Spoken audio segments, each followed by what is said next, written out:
Hello, welcome to the mini Bible studies this week as we prepare for the third Sunday of Advent, the 13th day of December in this year 2020. And today I want to look at John's Gospel in the first chapter, verses 6 through 8, and then jumping ahead to verses 19 through 28.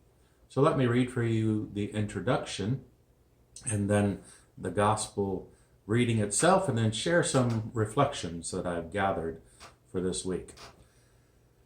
John's gospel describes Jesus as the light of the world. John the Baptist is presented as witness to Jesus, one who directs attention away from himself to Christ, the true light. John's gospel says, "There was a man sent from God whose name was John. He came as a witness to testify to the light, so that all might believe through him. He himself was not the light, but he came to testify to the light. This is the testimony given by John when the Jews sent priests and Levites from Jerusalem to ask him, 'Who are you?'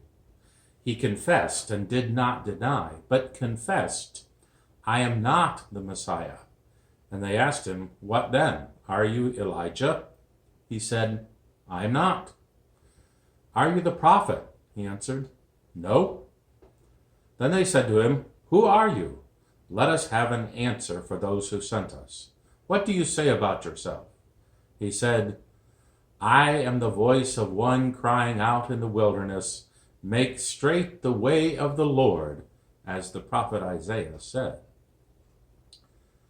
Now they had been sent from the Pharisees. They asked him, 'Why then are you baptizing if you are neither the Messiah, nor Elijah, nor the prophet?' John answered them, 'I baptize with water. Among you stands one whom you do not know, the one who is coming after me.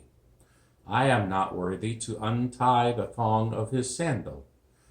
This took place in Bethany, across the Jordan, where John was baptizing."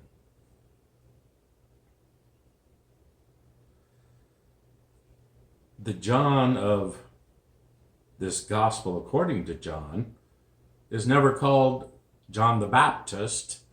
Rather, this is John the Witness. John's primary role in this gospel is not the one who baptizes, the one who testifies to the light coming into the world. A very human witness to a cosmic event. God is bringing about something new in creation, a new presence, a new light in the world.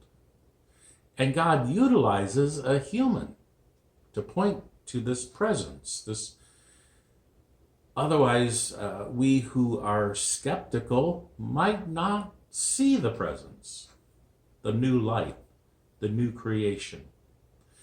In today's gospel, the human that testifies to the light is John the Witness. John is first described as who he is not. He is not the light. Rather, he came to testify to the light. Nor is he Elijah, who was predicted to be the advanced proclaimer of the coming Messiah. Then we jump ahead to verses 19 through 28 in today's gospel as John answers the question of, "Who are you?" with, "I am not the Messiah, I am not Elijah." The questioning of John's identity leads to John's adamant denial of what or who he is not. What is John's relationship with Jesus? Jesus defines himself as "I am," the name that God gave to Moses when Moses wanted to tell the people, "Who sent me? Who shall I say you are?" And God responded, "I am," which the Hebrews then decided to use the phrase Yahweh.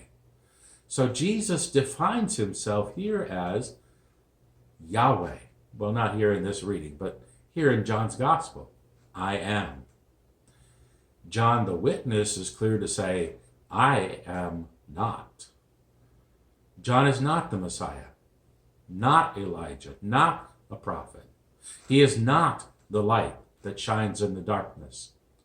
Yet even in John's resolute claims of who he is not, who he is and why he is here is defined by and attached to the presence of the Word made flesh, who stands in everyone's midst.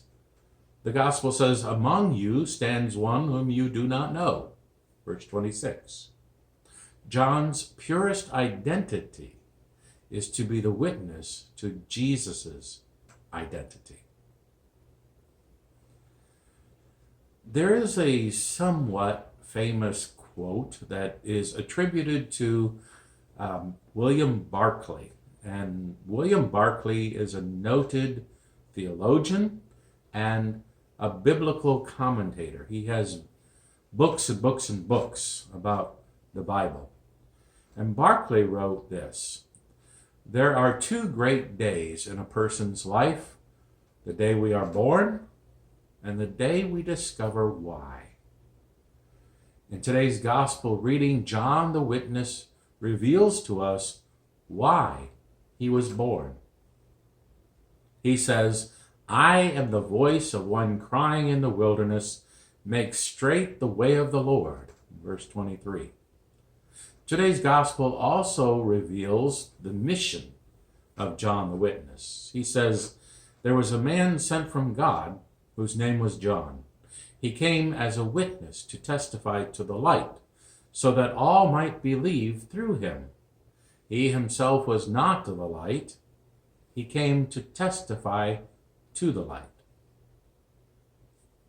Just prior to where today's gospel reading starts, verse 5 says, the light shines in the darkness, and the darkness did not overcome it.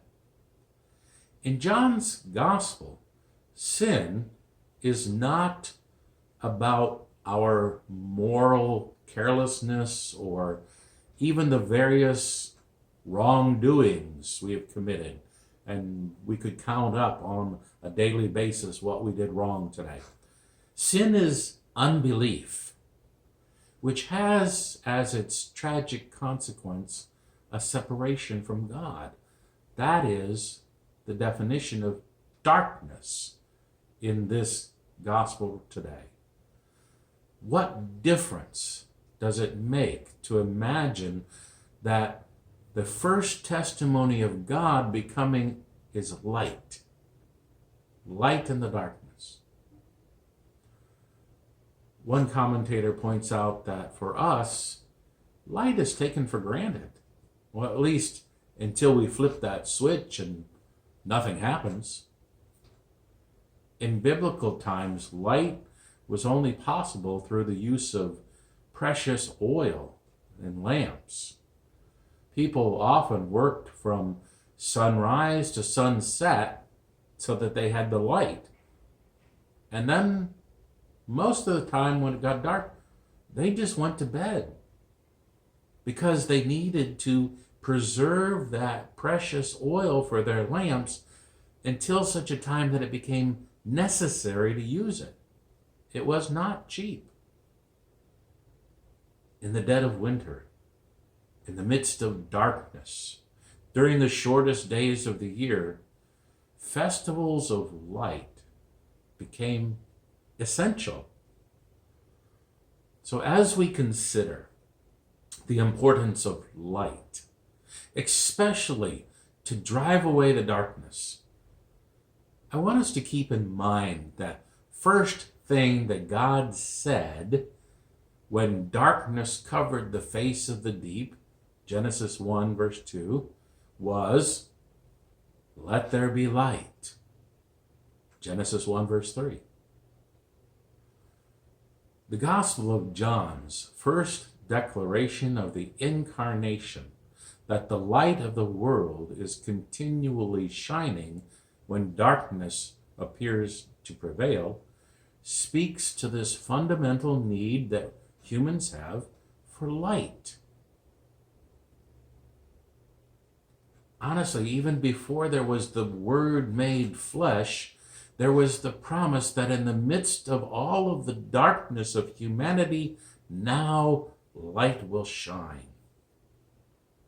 This is also why we light Advent candles on our Advent wreath.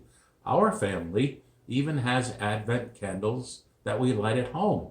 They help us remember the presence of the light of the world that dispels the darkness. Have you ever toured a cave?